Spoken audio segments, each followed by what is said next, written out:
section, we present a number of synchronization problems, examples of a large class of concurrency control problems. These problems are used for testing nearly every newly proposed synchronization scheme. In our solutions to the problems, we use semaphores for synchronization, since that is the traditional way to present such solutions. However, actual implementations of these solutions could use mutex locks in place of binary semaphores. First, the bounded buffer problem. The bounded buffer problem was introduced in section 6.1. It is commonly used to illustrate the power of synchronization primitives. Here we present a general structure of this scheme without committing ourselves to any particular implementation. We provide a related programming project. In our problem, the producer and the consumer process share the following data structures. The semaphore mutex first initialized to 1, and the semaphore empty initialized to n, and the semaphore full initialized to 0 and integer n. We assume that the pool consists of n buffers, each capable holding one atom. The mutex semaphore provides mutual exclusion for access to the buffer pool, and it is initialized to the value 1. The empty and the full semaphores count the number of empty and full buffers. The semaphore empty is initialized to the value n. The semaphore full is initialized to the value 0. The code for the produce process is shown here. We can see here, and the code for consumer process is shown here. And so we can see first, as for producer process, first we use wait operation to see if there is an empty position for producer to put an item. If there is, then we use wait operation mutex to lock the buffer, okay, to ensure the mutex exclusion for the buffer operation. Then we put an item into the buffer and move the position, the location that represent the empty position to the next position, okay, to next. Then signal mutex, that means we unlock the buffer, okay. Then signal full, that means we give a signal to the consumer that there is an atom that the consumer can get from the buffer.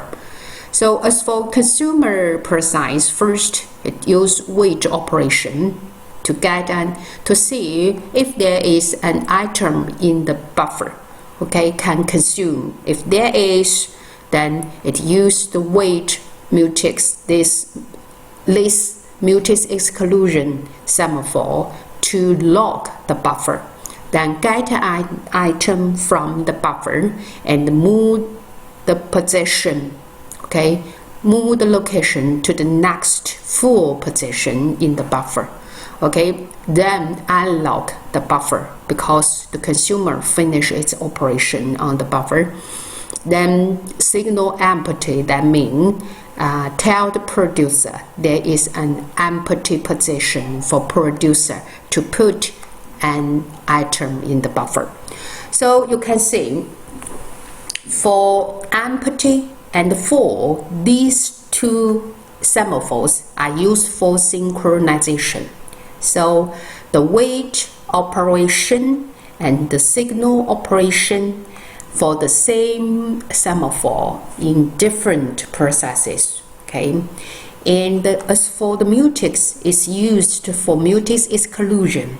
So the wait operation and the signal operation are in the same precise. Okay, here in the same precise, you can see. Okay, and the second problem, classical problem, readers-writers problem. Suppose that a database is to be shared among several concurrent processes. Some of these processes may want only to read the database, whereas others may want to update, that is, to read and write the database. We distinguish between these two types of processes by referring to the former as readers and to the latter as writers. Obviously, if two readers access the shared data simultaneously, no adverse effects will result. However, if a writer and some other processes, either a reader or writer, access the database simultaneously, there will be an chaos. Okay? To ensure that these difficulties do not arise, we require that the writer has exclusive access to the shared database while writing to the database. This synchronization problem is referred to as readers-writers problem. Since it was originally stated, it has been used to test nearly every new synchronization primitive. The readers-writers problem has several variations, all involving priorities. The simplest one, referred to as the first readers-writers problem. The first readers-writers problem requires that no reader be kept waiting unless a writer has already obtained permission to use the shared object. In other words, no reader should wait for other readers to finish simply because a writer is ready. That writer perform its right as soon as possible. In other words, if a writer is waiting to access the object, no new readers may start reading. Okay. A solution to either problem may result in starvation. In the first readers-writers problem, writers may starve. In the second readers-writers solution, the readers may starve.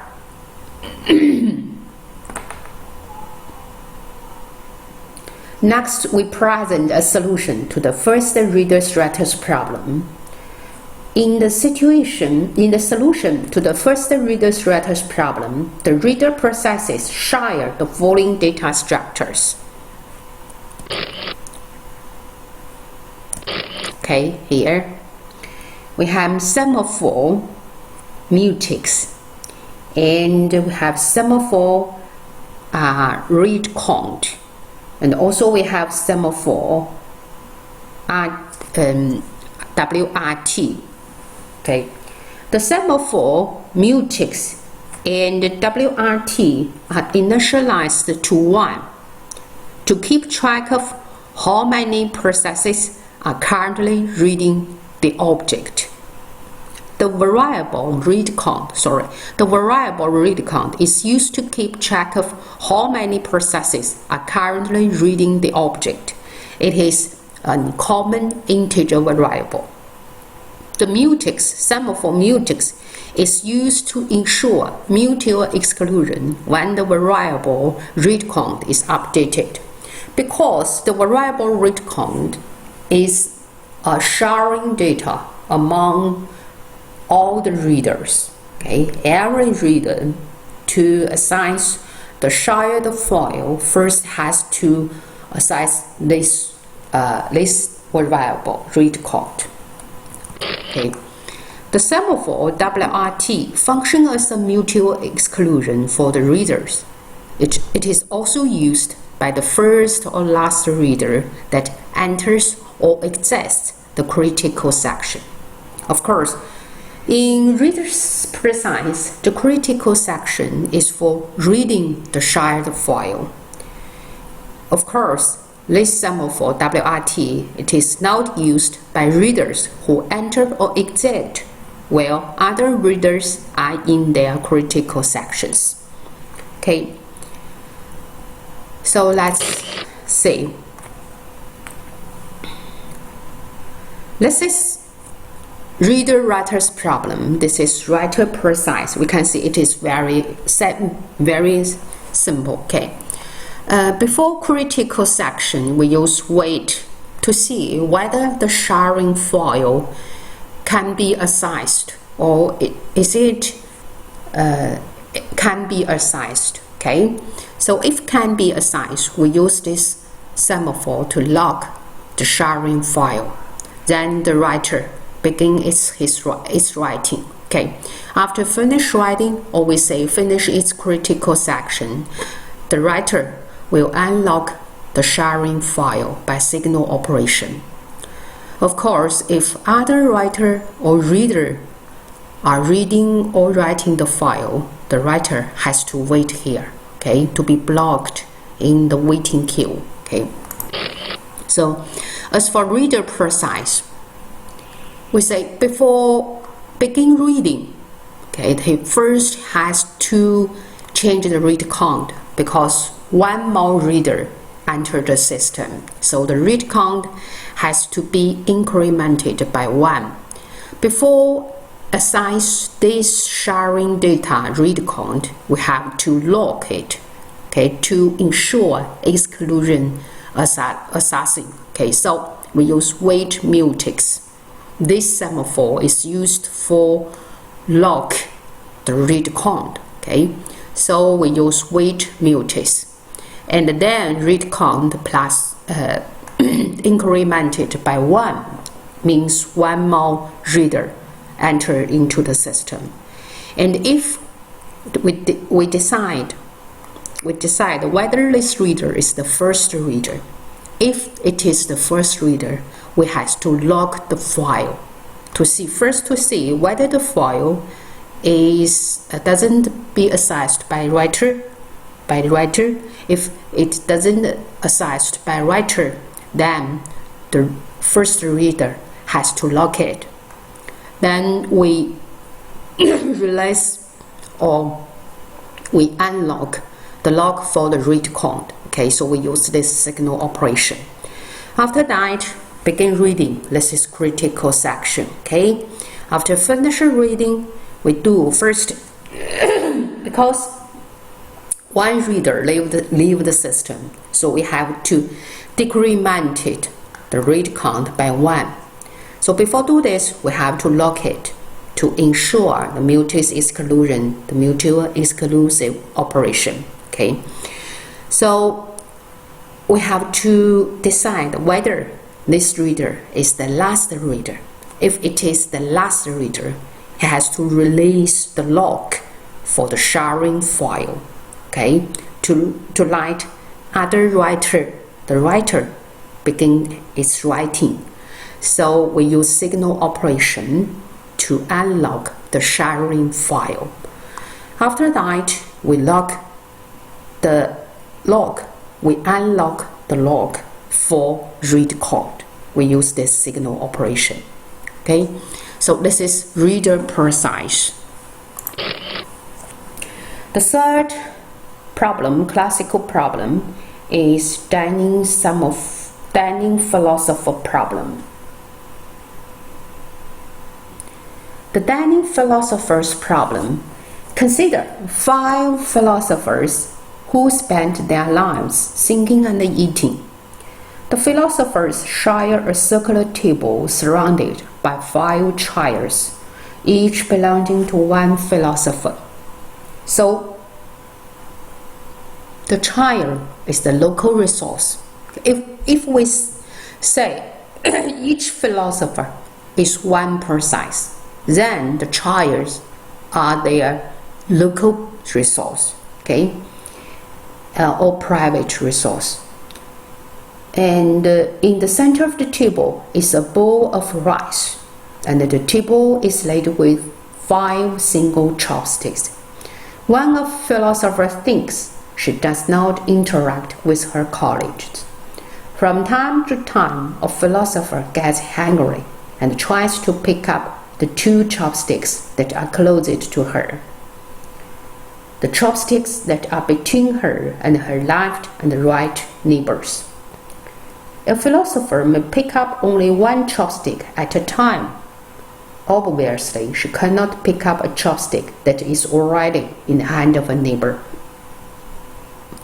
When a hungry philosopher has both her chopsticks at the same time, she eats without releasing the chopsticks. When she is finishing eating, she puts down both chopsticks and starts thinking again. So the 5 chopsticks, we can see it as 5 kinds of sharing resources in the system. Okay, and if one person has to do something, he has to get 2 kinds of sharing resources. That's 2 chopsticks. Okay, so the dining philosopher's problem is considered a classic synchronization problem, neither because of its practical importance, nor because computer scientists dislike philosopher, but because it is an example of large class of concurrence and control problems. It is a simple representation of the need to allocate several resources among several processes in a deadlock-free and starvation-free manner. So we can see here 5 processes, 5 kinds of sharing resources. Each can only have 1 resource. Okay, so let's look at the solution. One simple solution is to represent each chopstick with a semaphore. A philosopher tries to grab a chopstick by executing a wait operation on that semaphore. She releases the chopstick by executing the signal operation on the appropriate semaphore. Thus, the shared data are here. We use an array, semaphore array. Where all the elements of chopsticks are initialized to 1. And this is the data. The first, the philosopher I gets its maybe left chopstick, then right chopstick, then eat. After finishing eating, he put down right chopstick and right chopstick, then think. So, although this solution guarantees that no 2 neighbors are eating simultaneously, its analysis must be rejected because it could create a deadlock. Suppose that all 5 philosophers become hungry at the same time and each grabs her left chopstick. All the elements of chopstick will now be equal to 0. When each philosopher tries to grab her right chopstick, she will be delayed forever. Several possible remedies to the deadlock problem are replaced here. Allow at most 4 philosophers to be sitting simultaneously at the table. Allow a philosopher to pick up her chopstick only if both chopsticks are available. Third, use an asymmetric solution. An old philosopher picks up first her left chopstick and then her right chopstick, whereas an even old philosopher picks up her right chopstick and then her left chopstick.